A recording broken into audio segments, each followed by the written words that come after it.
Hello, my name is Pong. I'm CEO at Billy, which is a P2P lending company. So we are leading the Korean market. We are like in a top five, and I believe that the Korean market is going to be huge in 5 years. And then I had to say this. I'm not good at English for speaking like this speech, so I'm gonna use Korean language. Please understand. Yeah, let's start. 네, 한국말로 하겠습니다. 네, 주제는 해외 사례로 보는 국내 P2P 대출 시장 전망이라는 주제입니다. 그래서 일단 뭐가 넘기는 거죠? 네, 지금 이런 주제를 다루는 이유는 일단 한국에서 이제 P2P 시장이 막 이제 시작을 하고 있고요. 이제 타 나라 같은 경우는 굉장히 이제 P2P 랜딩 시장이 굉장히 이제 자리를 잡았는데 그거 관련돼서 이제 한국이 어떻게 커갈지에 대해서 이야기를 해보도록 하겠습니다. 뭐 여기 자리하신 분들은 다 익숙하시겠지만 핀테크라는 게 이제 곧 기술과 금융의 이제 결합이죠. 그래서 자세한 설명은 필요 없을 것 같고 엑센추어라는 이제 그러니까 미래 경제를 리포팅하는 어떤 그 회사에서 다음과 같은 말을 했습니다. 그러니까 2020년이 넘어갔서부터는 이제 ITC 기업이 기존 금융 시장의 30%를 잠식할 걸로 예견이 된다라고 했어요. 근데 그 이유는 뭐냐면 이제 저희 같은 세대는 이제 모바일에 되게 익숙한 세대입니다. 더군다나 지금 태어난 친구들은 이제 더 모바일이나 아이패드, 뭐 스마트폰으로 이제 삶을 시작하고 있죠. 그래서 이런 모바일화로 인해서 기존의 오프라인 이제 브랜치들이 굉장히 축소가 되고요. 기존에 이제 뭐 브랜치를 가서 은행 업무를 보려면 대면을 해야 되는데 이제 인증 기술이라든지 뭐 홍채 인증 기술 여러 가지 인증 기술들을 통해서 비대면으로 거래가 가능할 수 있는 어떤 세상이 됐습니다. 그래서 또한 이제 세 번째로는 이제 유저들이 굉장히 간편함을 추구한다는 것이죠. 그러니까 거리의 이동과 어떤 서면으로 내는 어떤 활동들에 대해서 리소스를 이제 할애하고 싶어하지 않고 간단한 클릭, 뭐 스마트폰을 통한 클릭으로 이제 모든 일들을 하고 싶어한다는 그런 특징, 요 세 가지 특징으로 인해서 앞으로 핀테크 시장이 지금보다 훨씬 커질 거라는 예견이 있습니다. 그래서 네, 지금 이제 2015년도 글로벌 핀테크 이제 현황을 보면 미국 같은 거는 이제 트랜스퍼와이즈, 그러니까 송금하는 서비스이죠. 그다음에 뭐 여기서 유명한 프로스퍼, 뭐 펀딩 클럽, 여기는 이제 P2P 대출하는 곳이고, 뭐 스프라이트, 뭐 여러 가지 소피, 뭐 여러 가지가 있습니다. 그러니까 이 업체들이 굉장히 많은 투자를 받으면서 이제 시장을 굉장히 확장을 했거든요. 근데 이제 한국 현황을 보시면 뭐 오픈 트레이드나 이제 와디즈, 뭐 랜딧 8%, 아니면 저희 같은 빌리, 펀다라는 이제 대출형 클라우드 펀딩 서비스들이 그 2015년부터 많이 생기기 시작을 했고요. 기존 2015년 전에는 이제 뭐 후원형이라든지 뭐 기부형 클라우드 펀딩들이 이제 시장을 이루고 있었습니다. 하지만 그렇게 시장이 크지 않았고요. 2015년부터 이런 회사들이 갑자기 탄생한 이유는 정부 정책이 이제 핀테크 활성화라는 어떤 주제로 이제 맞물리게 되다 보면서 기존의 핀테크 업체들이 이 한국 시장을 진출하고자 했지만 법적인 이슈 때문에 이제 업을 하지 못했는데 현재는 이제 그걸 적극적으로 후원하는 분위기라 이제 많은 스타트업들이 생겨나고 있습니다. 그래서 뭐 보통 보면은 뭐 10억에서 20억 정도 투자 받은 기업들이 이제 굉장히 많고 뭐 시리즈 B까지도 준비하는 업체들이 있습니다. 그래서 클라우드 펀딩이라는 거는 뭐 다들 잘 아시겠지만 어떤 업자나 뭐 대부업자 아니면 기관 등이 아닌 일반 대중들한테 자금을 모아서 어떤 목적에 의해서 모아서 이거를 쓰고 뭐 후원을 하든 뭐 프로덕트를 제공을 하든 아니면 이자 수익을 제공하든 주식을 주든 여러 가지 리워드 방법으로 이제 이제 혜택을 돌려드린다는 거죠. 그러니까 이런 시장이 만들어진 이유는 기존의 이제 일반 대중들이 예를 들어서 P2P 랜딩 같은 경우를 보면 은행에서 이제 뭐 자금을 이제 세이빙을 해놓으면 사실 연 금리가 1.5% 미만입니다. 그래서 뭐 거의 가져가는 수익이 없죠. 하지만 이런 클라우드 펀딩들을 이용하면 투자한 금액보다 훨씬 많은 어떤 이자 수익이라든지 아니면 뭐 신제품 같은 걸 먼저 체험할 수 있는 여러 가지 재밌는 기회들이 많이 생기기 때문에 기존 금융시장에 돈을 맡기는 것보다 이쪽 시장이 이제 매력적으로 되게 되면서 이제 이런 시장이 커지고 있습니다. 뭐 특히나 미국은 더 훨씬 크죠.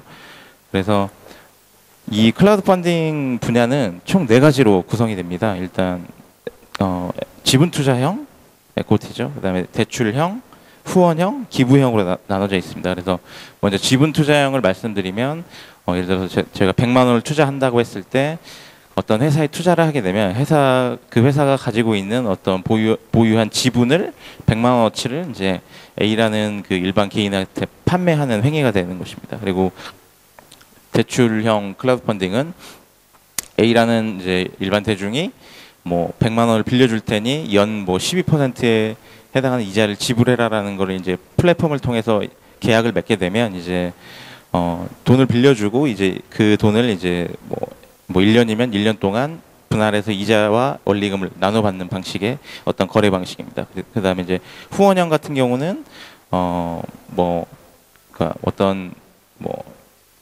개발도상국이라든지 아니면 어떤 프로덕트를 만드는 회사인데 우리는 지금 돈이 없고 뭐 앞으로 잘 될 수는 있는데 돈이 필요하다. 그래서 후원을 해주면 우리가 돈으로 줄 수는 없지만 나중에 신제품이 나오면 먼저 체험하게 해준다든지 서비스를 먼저 뭐 체험하게 해준다든지 여러 가지 방식으로 이제 그 사업 자금을 마련하는 방식입니다. 그리고 기부형 같은 경우는 이제 뭐 그냥 순수한 목적에 이 돈을 어떤 뭐 기아나 뭐 아니면 개발도상국에 돈을 보내서 이제 그 잘 못 사는 어떤 국가들을 좀 이렇게 잘 살 수 있게 어떻게 도와주는 그런 플랫폼입니다.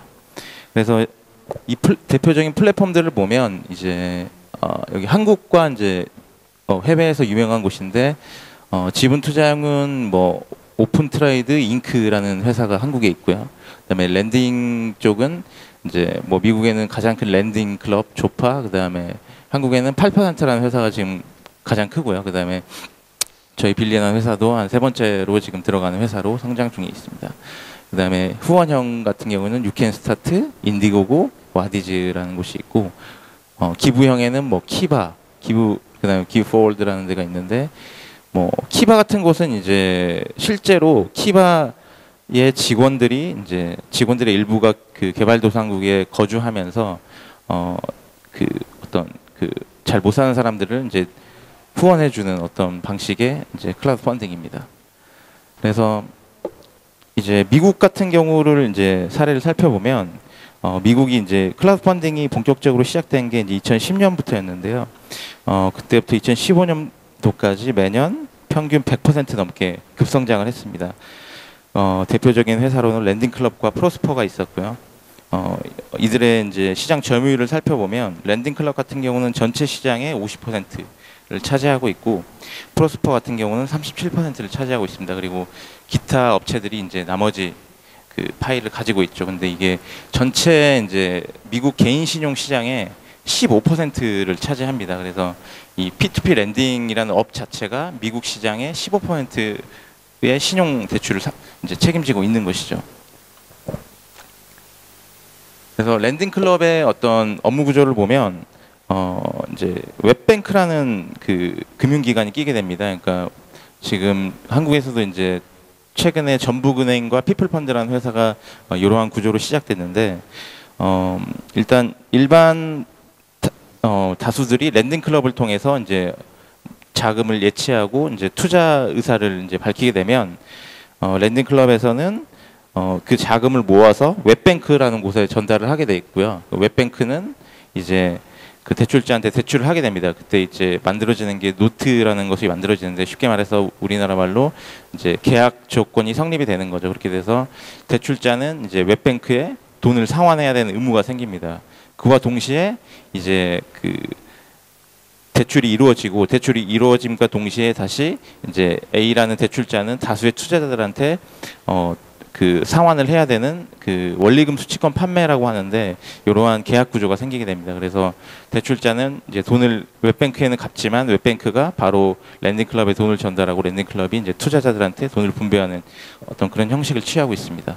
뭐 아까도 말씀드렸다시피 뭐 굉장히 이제 커지고 있는데 요즘에 랜딩클럽에 이제 그런 이야기가 있죠. 그러니까 대출을 내야 되는 어떤 그 그레이드가 있는데 이 그레이드에 맞게 어떤 기관 자금을 펀딩을 해왔고 이 자금을 그러니까 투자를 해주고 다시 이자를 돌려주는 어떤 사업 구조가 있었는데 이제 그 그레이드에 좀 미달하는 대출자들을 이제 랜딩클럽이 대출을 해줌으로 해서 이제 이게 모럴 해저드 이슈가 생겨가지고 조금 요즘 떠들썩합니다. 그래서 근데 이게 비단 그 어떤 P2P 전반의 이슈는 아니고요. 그 어떤 회사가 가지고 있는 기업 문화나 그 코파운더들의 그 가치관의 문제인 거죠. 그래서 이러한 그 문제가 생겼다고 해서 제 생각에는 이 P2P 전반이 무너지진 않을 것 같고 이제 결국 이 기업 간의 싸움이고 기업 간의 어떤 그 색깔이 있다 보니까 이러한 그 불미스러운 사건이 좀 생기긴 했습니다. 근데 랜딩클럽을 보면은 이제 2015년에 이제 기업 가치 85억 달러로 이제 그 상장을 했습니다. 그래서 그때 뭐 제가 알기로는 페이스북보다 굉장히 더 높은 가격으로 상장을 했는데 현재는 조금 많이 떨어졌지만 그래서 랜딩클럽이라는 회사가 이렇게 존재하고 있고요. 그다음에 두 번째로 큰 이제 프로스퍼라는 회사입니다.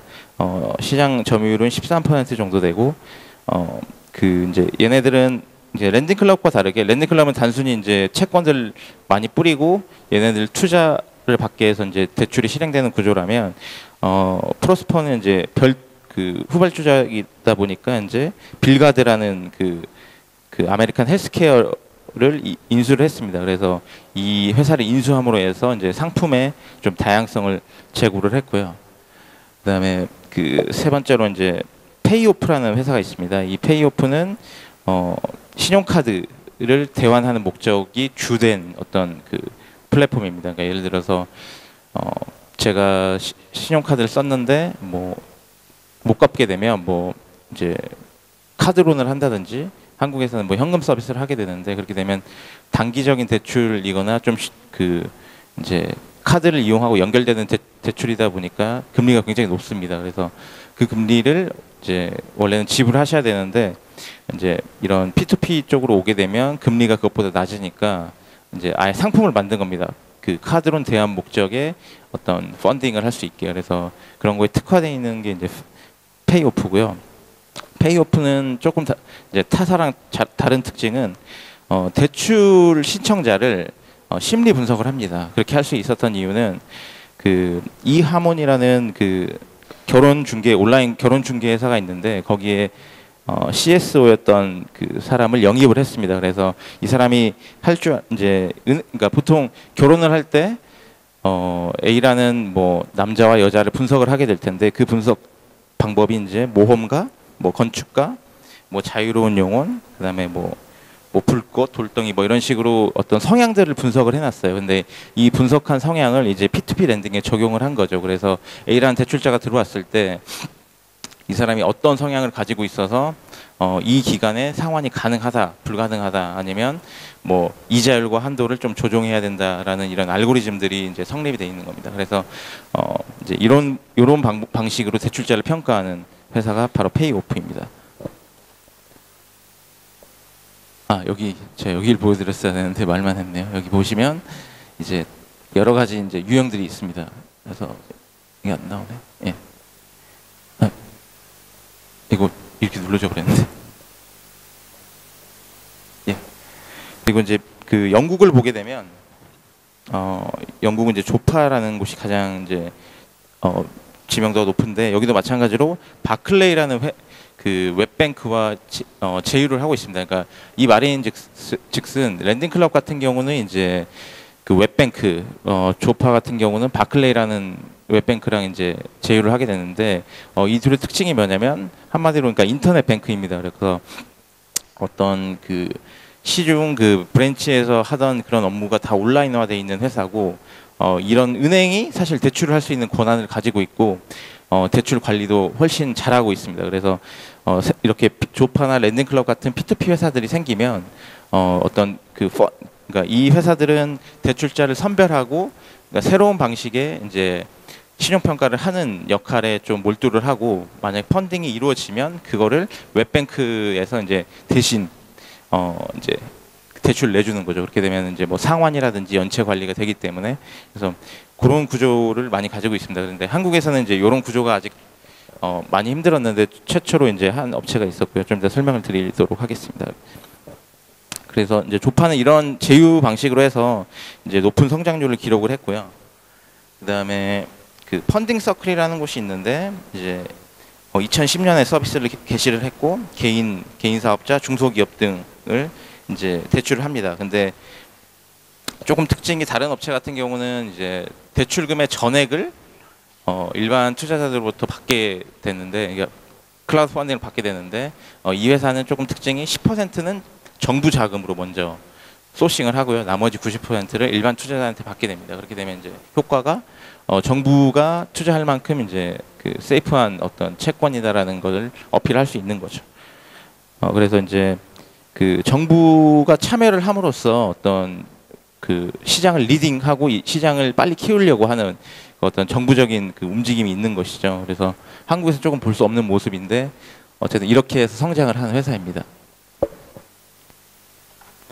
네, 그래서 이제 여기는 그 펀딩 서클의 CEO이고 이분들이 하는 게 이제 뭐 소상공인에 대해서 우리가 뭐 발굴을 하고 있다라는 뭐 이야기이고 뭐 앞으로도 이런 시장이 뭐 전망이 밝을 것이다라는 내용입니다. 그다음에 이제 영국의 또 다른 기업인 조파라는 곳이 있습니다. 그래서 여기가 특징이 이제 부도율이 굉장히 낮아요. 0.3% 정도로 부도율을 유지하고 있는데 그 여러 가지 그러니까 뭐 그 기존에 지금 시정 평가를 하는 게 보통 크레딧을 받아오고 샐러리를 받아오고 그다음에 뭐 기타적인 뭐 이 사람의 월 샐러리 중에 기본적으로 나가는 고정 비용이 얼마인지 그다음에 부채를 어떤 갚는 돈이 얼마인지 해서 남은 잔여금에 대해서 계산을 해서 일반적으로 이제 신용 평가를 하게 됩니다. 하지만 여기는 뭐 신용카드 뭐 자동차 구매 뭐 집 수리 아니면 기타 여러 가지 어떤 사람의 행동이나 어떤 금융 생활을 분석을 해가지고 그 대출자를 그러니까 신용 평가를 하고 있습니다. 그래서 다른 회사보다 굉장히 이제 부도율이 낮고 그 대신 이제 부도율이 그러니까 그만큼 이제 심사 승인율이 낮다는 거겠죠. 그러니까 100명이 들어와도 100명이 다 대출이 되는 것이 아니고 굉장히 까다로운 절차로 이제 펀딩이 그러니까 대출자로 승인이 되는 어떤 그런 구조를 가지고 있습니다.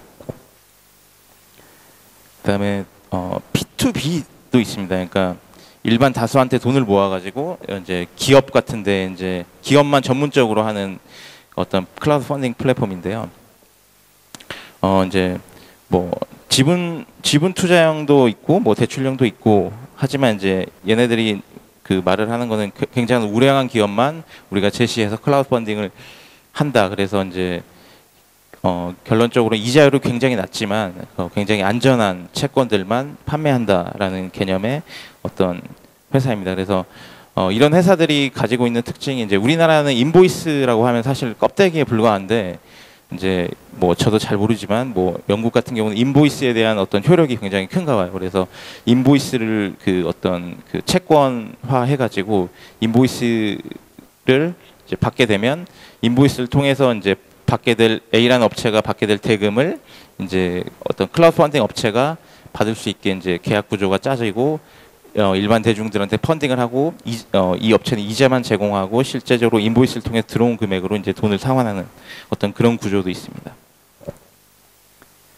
그다음에 중국을 보면 중국은 지금 약 1,600개 정도의 P2P 업체가 있습니다. 그만큼 이제 정부에서 장려를 하지만 관리를 안 하다 보니까 진정성 있게 이 P2P 시장을 개척하는 업체도 있지만 유사한 업체로 이제 뭐 그 사기를 목적으로 이렇게 많은 업체들이 생겨나다 보니까 중국에서는 굉장히 이제 상환율이 낮아요. 그래서 지금 이제 중국에서 움직임이 이제 이 P2P 쪽을 이제 규제화하겠다. 그래서 이제 법적인 장치적인 제도를 마련하고 이런 사기 업체들이 이제 나타나지 않도록 하겠다라는 게 이제 이 움직임이고요.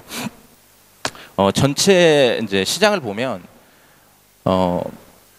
51%가 미국이긴 하지만 그 거진 30%가 또 중국 시장입니다. 그만큼 엄청나게 큰 시장이죠. 클라우드 펀딩 시장 중에 한국은 거의 저기 그 기타에 들어갈 거고, 그래서 중국이 이제 이런 시장들이 조금 그 정리만 된다면 굉장히 이제 안전한 어떤 금융거래 서비스를 할 수 있을 것이라고 예상됩니다.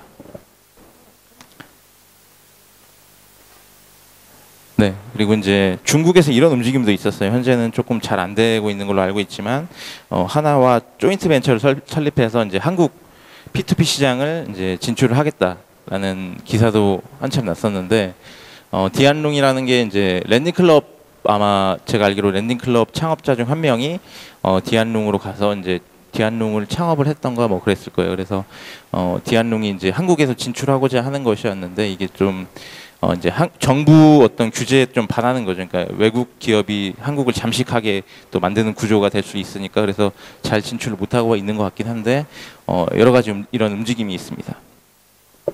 그다음에 또 중국 쪽에 이제 인슈어런스 기업이, 그러니까 아니 보험 기업이 설립한 회사도 있어요. 그러니까 보험 기업이 P2P 회사를 설립한 거죠. 그 회사 이름이 이제 루팍스라는 곳인데, 얘네들 특징은 이제 그 보험, 그 어떤 A라는 사람의 보험 레코드를 가지고 있잖아요. 그러니까 뭐 사고를 냈다든지 뭐 사기를 쳤다든지 아니면 보험금 납입에 대해서 정기적으로 했는지 비정기적으로 했는지 뭐 그런 것들을 레코딩하고 있어서 이런 걸로 신용 평가를 하고 있는 업체입니다. 그래서 뭐 시간이 얼마 안 남았다고 하니까, 그래서 이제 P2P, 해외 P2P 성공 원인은 그거예요. 그러니까 정부 기관이 조금 그 적극적으로 대응을 해줬고, 그 다음에 웹뱅크라는 일반 금융기관들이 이제 그 스타트업과 제휴를 하면서 어떤 비즈니스를 만들어갈 수 있었죠. 근데 한국을 보면, 한국은 지금 예측하는 시장 규모가 2020년 정도에는 한 16조 원이 될 것이라고 예상합니다. 전체 신용시장의 한 15%를 차지하고 있는데요. 근데 이제 한국에서는 조금 문제가 많습니다. 그러니까 뭐 은행 제휴도 어렵거니와 관련 법안도 없어서. 그래서 이제 지금 전북은행 사례를 들어드릴 텐데, 이제 지방은행입니다. 전북은행이라는 지방은행인데, 이제 신규 스타트업하고 이제 제휴를 해가지고 스타트업은 신용평가하고 투자자랑 대출자를 매칭을 시켜주면 나머지 대출 업무는 이제 전북은행이 대신 해주고 상환 관리를 해주는 어떤 그러한 서비스가 이제 생겨났고, 이번 6월 1일 날, 그러니까 얼마 안 됐죠. 그러니까 곧 6월 1일 날 런칭을 했습니다. 그래서 이제 대출자들이, 그러니까 한국 시장을 보면 대출자들이 그 은행 대출을 못 받게 되면 20%가 넘는 이제 고금리를 사용하고 있어요. 그러니까 카드론이라든지 뭐 저축은행 캐피탈을 이용하고 있는데, 이제 이 사이에 P2P 시장이 이제 진입을 하게 되면서 중금리라는 걸 개척하게 됐습니다. 그래서 기존의 저축은행 캐피탈을 사용하던 대출자들이 이제 중금리로 시프팅을 하는 어떤 그 현상을 보이고 있고요.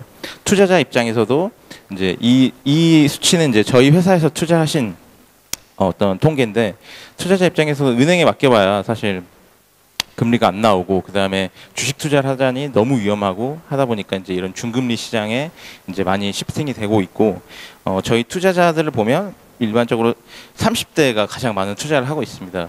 그 이유는 이제 30대가 어떤 금전적인 운용 능력이 또 있고, 보통 직업을 가질 나이니까, 그 다음에 핸드 디바이스에 되게 익숙한 사람들이기 때문에 이제 투자를 많이 하고 있습니다.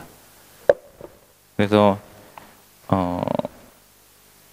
예, 그래서 이제 투자자 같은 말인데, 투자자들이 이제 뭐 1금융권, CMA, 뭐 펀드들을 투자하느니 이제 P2P 랜딩에서는 보통 5에서 15% 정도는 이제 수익을 얻을 수 있으니까 이쪽으로 많이 넘어오고 있습니다. 그래서 그 한국 P2P 대출 시장을 보면 지금 현재 업계가 약 50개에서 100개 정도 있다고 합니다. 그래서 제가 아는 시장은 한 50개 정도가 있는데, 이제 그 중에 1등이 8%라는 회사입니다.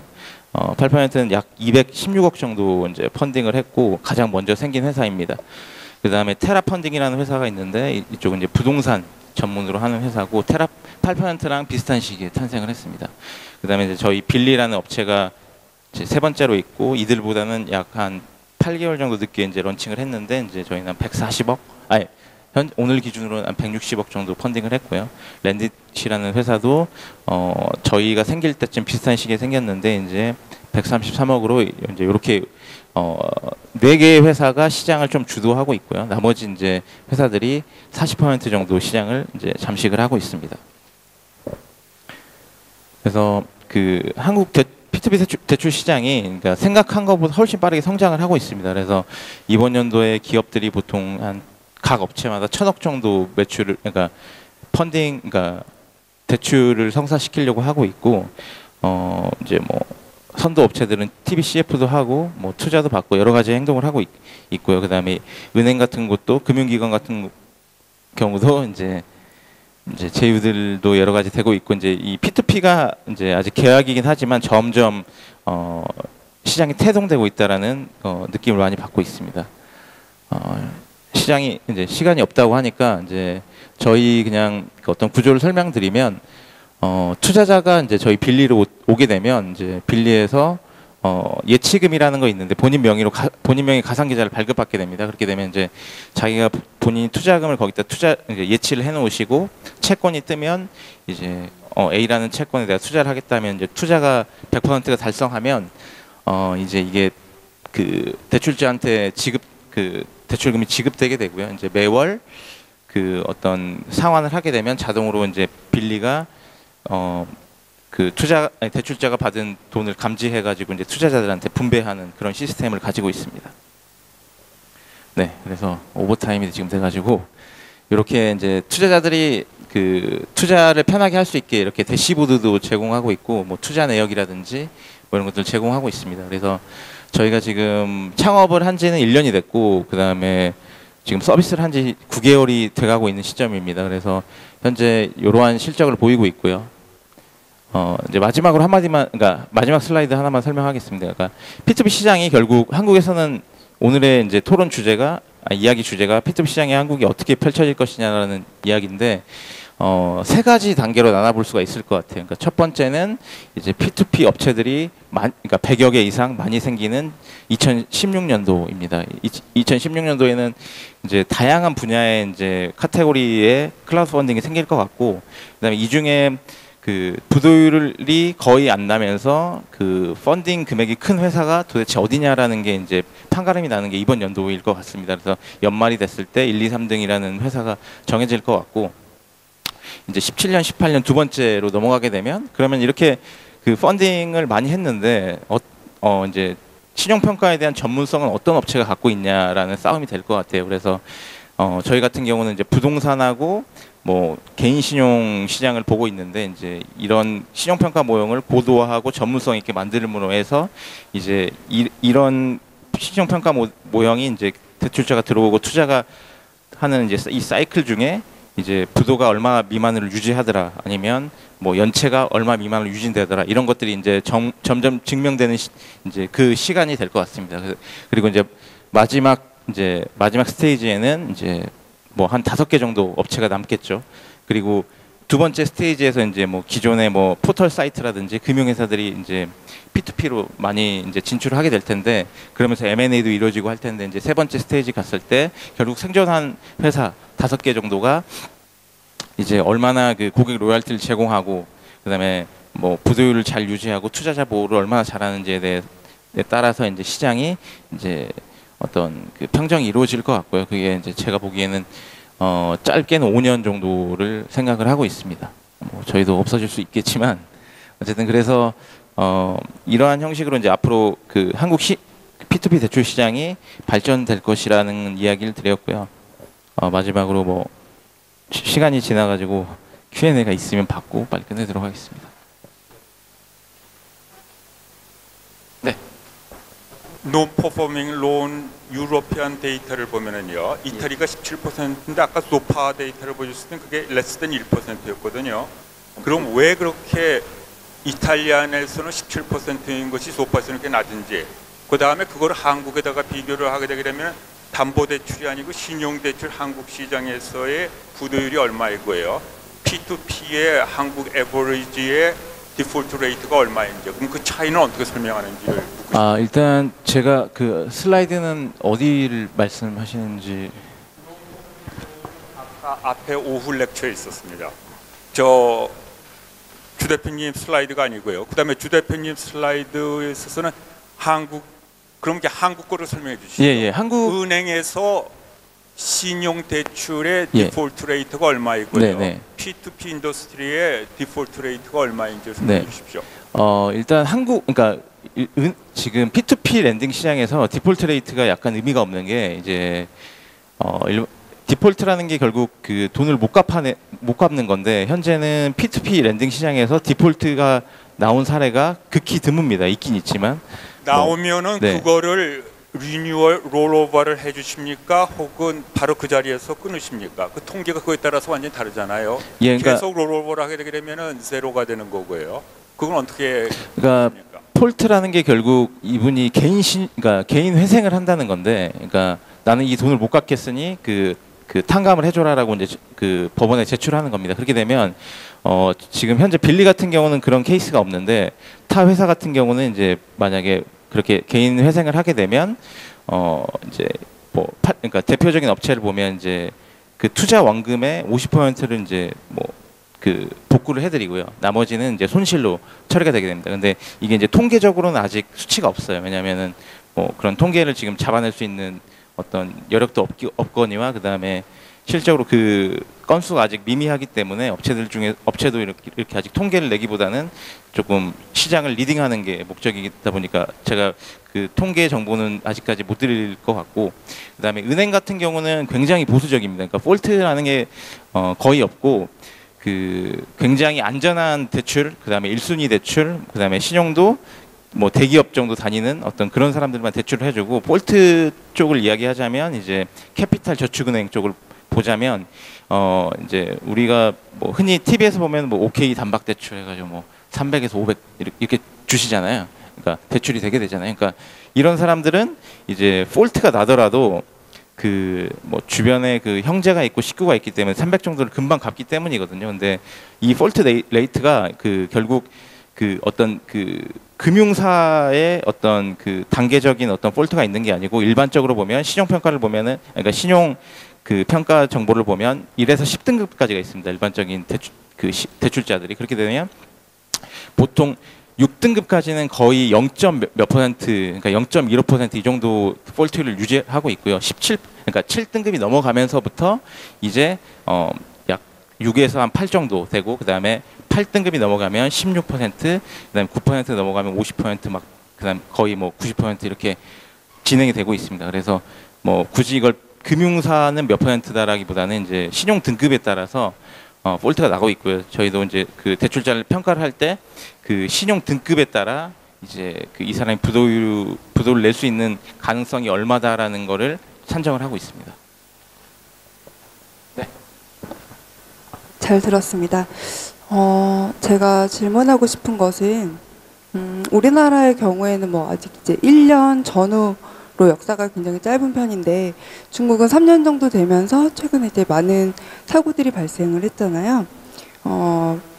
빌리는 현재 3위 규모라고 말씀해 주셨는데, 초기 운영상의 부침이 좀 있겠지만 향후 3년, 5년 정도 갔을 때 내부적으로 부도율을 얼마 정도 목표로 하고 계신지 궁금하고요. 아까 말씀해 주신 것 중에 디폴트가 발생하면 50% 정도 그 보존을 해줬던 업체 말씀을 하셨는데, 그게 8%에서 있는 그 뭐였더라? 네, 안심펀드. 네, 안심펀드를 말씀하신 건지, 그렇다면 그거는 업체별로 그 정책상의 문제일 것 같은데, 빌리는 어떻게 준비하고 대처하고 계신지 궁금합니다. 일단 첫 번째 질문 답변 드리면, 이제 저희는 목표하는 디폴트율이 5%입니다. 그래서 저희 신용평가 알고리즘을 통해서 나간 대출자들은 디폴트율이 이제 5% 미만은 반드시 유지해야 된다는 게 회사의 정책 중에 하나이고요. 이제 그것보다 낮으면 더 좋겠지만 이게 결국 시장이 그러니까 커지고 모수가 많아지면 핸들링할 수 있는 범위가 넘어가거든요. 그렇게 되면 이제 시스템으로 다 운용을 해야 될 텐데 이제 그런 디폴트율을 유지하기 위해서 이제 지금은 신용평가 모형이 이제 단순히 뭐 그 신용 점수랑 그다음에 인컴이랑 그다음에 소셜 정보를 분석하는 정도 수준이지만 앞으로는 지금 저희가 보고 있는 게 뭐 카드 정보 데이터, 그다음에 그 소셜 데이터를 조금 잘 분석하는 업체들과의 제휴, 그다음에 그러니까 어떤 이 사람의 그 소비 성향, 그다음에 뭐 보면 어떤 대출자들 보면 돈을 잘 버는데 사행성 게임에 투자하시는 분들도 많거든요. 그러니까 그런 것들을 식별해내는 어떤 그런 기술, 그다음에 사기 예방 시스템 이런 것들을 이제 추가 작업을 하면서 이제 앞으로 그렇게 커야 될 것 같고요. 그다음에 그런 게 이제 실현되는 게 결국 회사가 그때까지 생존하는 업체들이 이제 그런 걸 해낼 수 있을 거라고 생각을 합니다. 그다음에 두 번째로는 그 안심펀드 말씀하셨는데 이제 8% 같은 경우는 뭐 전체 대출 기간 중 절반 이내에 폴트가 나면 50% 금액에 대해서 이제 회수를 그러니까 보험으로 케어를 해주겠다라는 상품이고요. 저희의 대책은 이제 다음 주에 저희는 출시할 건데 그러니까 포트폴리오 투자 방식이라는 게 있어요. 그러니까 여러 명한테 투자를 하면 이제 이게 분산 투자가 이루어지는 방식인데 이 분산 투자에 아까 말씀하신 어떤 이제 안심 케어 서비스가 이제 덧붙인 결합형 상품이 되는 거죠. 그래서 분산 투자를 하시면서 뭐 어떤 원금의 손실이 있을 때 어느 정도는 저희가 그 보험으로 이제 케어를 해드린다라는 개념의 이제 상품이 곧 출시될 예정입니다. 그래서 사실 이런 게 그 해외 사례를 보면 이런 게 많이 없어요. 이런 게 투자자 보호라는 게 솔직히 말이 안 되거든요. 근데 이제 한국에서는 워낙 그 금융을 보는 자세가 굉장히 보수적이고 그다음에 어떤 기존 금융사조차도 뭐 사고가 한 건이 나면 굉장히 신문에 많이 이슈가 되고 그다음에 금감원에 또 이제 제재를 받기 때문에 이제 그러한 어떤 그 해외와 다른 한국만의 그 금융 사업 분위기가 있다 보니까 그런 상품들이 출시되는 것 같아요. 그다음에 이제 그게 이제 저희도 어떤 도덕적인 관념에서 최대한 이제 복구해드리는 게 목표고 막 타 업체들도 그런 상품을 이제 출시해야지만 차후에 이제 생존을 할 수 있을 것 같아요. 어차피 이제 투자자들이 너무 많은 업체가 생겼기 때문에 매력적인 업체가 채권도 있지만 나의 원금에 대해서 얼만큼 보장을 해주냐 그런 것들도 많이 보실 거라고 생각이 되기 때문에 뭐 저희도 빠르게 준비를 하고 있고요. 그렇습니다. 예. 네. One more question. 제가 궁금한 부분은 이제 P2P 업체의 수익을 어떻게 창출할 거냐 부분에 대해서 궁금한데요. 구조적으로 투자자한테 돈을 받아가지고 대출자한테 돈을 주고 그 사이에 갭 가지고 어떻게 수익을 창출한 부분인데 거기다가 손실이 발생하는 부도에 대해서 그걸 차감한 부분, 그러면 어떻게 수익을 창출할 수 있는 부분인지 실제로 랜딩클럽 같은 사례도 연대별로 봤을 때 수익을 창출한 횟수가 그렇게 만드는 해가 많지 않은 것 같은데 향후 그런 계획은 어떤 계획을 갖고 계신지가 제일 궁금해서요. 네, 일단 P2P 업체는 특징이 뭐냐면 구조적으로 굉장히 비용이 낮습니다. 그러니까 저희 같은 경우도 그 월 얼마를 쓰시는지 말씀드리면 아마 놀라실 거예요. 그러니까 다른 그러니까 저희는 그러니까 IT랑 금융을 경업하는 회사다 보니까 모든 것을 온라인으로 하고 있고 어떤 뭐 좋은 자리에 뭐 회사가 있어야 되는 것도 아니기 때문에 구조적으로 일반 금융사 대비 비용이 굉장히 낮아요. 그 이유는 이제 금융사는 고객을 대면하는 브랜치가 있어야 되고 그 브랜치의 운영 비용이 있어야 되고 그다음에 엄청나게 구조적으로 큰 시스템을 가지고 있기 때문에 시스템 운영 비용이 듭니다. 하지만 저희 같은 스타트업 같은 P2P 랜딩클럽은 이 모든 것을 혼자 해내는 것이 아니고 뭐 A라는 그러니까 가상 계좌를 잘 만드는 회사 아니면 뭐 금융 보안을 잘하는 회사 이런 것들이랑 그 기술을 섞어 가지고 이제 저희 신용평가 기술을 합침으로 해서 이제 플랫폼이 탄생하는 거기 때문에 비용이 굉장히 구조적으로 낮고요. 그래서 돈을 조금만 벌어도 사실 BAP가 넘을 수 있습니다. 그리고 투자 이제 수익 모델은 총 3가지로 구분이 될 수 있는데 1차적으로는 대출자한테 대출이 나가게 되면 플랫폼 이용 수수료를 받게 됩니다.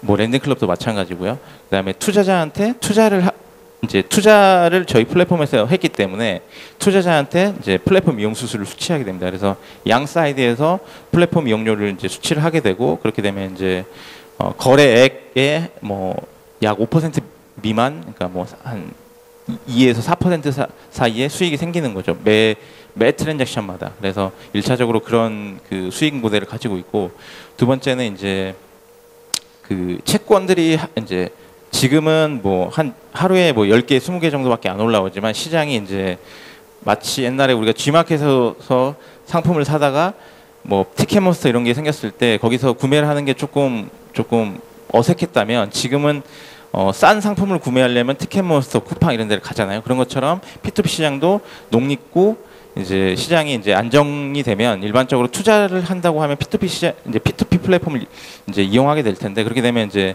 수많은 채권들이 존재하게 됩니다. 그러니까 하루에도 막 몇백 개, 몇천 개의 대출자 채권 리스트가 있을 텐데, 그렇게 되면 이제 A라는 투자자가 일일이 그 채권을 열람하면서 투자를 할 수 없게 될 거예요. 그렇게 되면 이제 저희는 그 자동 분산 투자 그 서비스 피를 받고, 그러니까 뭐 예를 들면 연 뭐 2만 원이라든지 굉장한 소액을 받고 이 사람들한테 2만 원 가지고 이제 본인의 자산을 운용할 수 있는 어떤 서비스를 제공할 건데, 이를테면 뭐 나는 뭐 50%는 신용대출에만 투자하고 50%는 부동산 대출에만 투자할 건데, 신용대출은 등급이 뭐 신용등급 5등급 미만, 그러니까 미만인 안전한 애들한테만 투자하고, 부동산은 뭐 금리가 몇 퍼센트, 뭐 15%에만 투자를 하게 해줘라고 세팅을 딱 해서 돌리면 1년 동안 이제 안정적으로 이제 그 자동 분산 투자가 이루어지는 거죠. 그렇게 되면 이제 저희 입장에서는 그런 고객이 뭐 10만 명만 있더라도 연 2만 원이면 뭐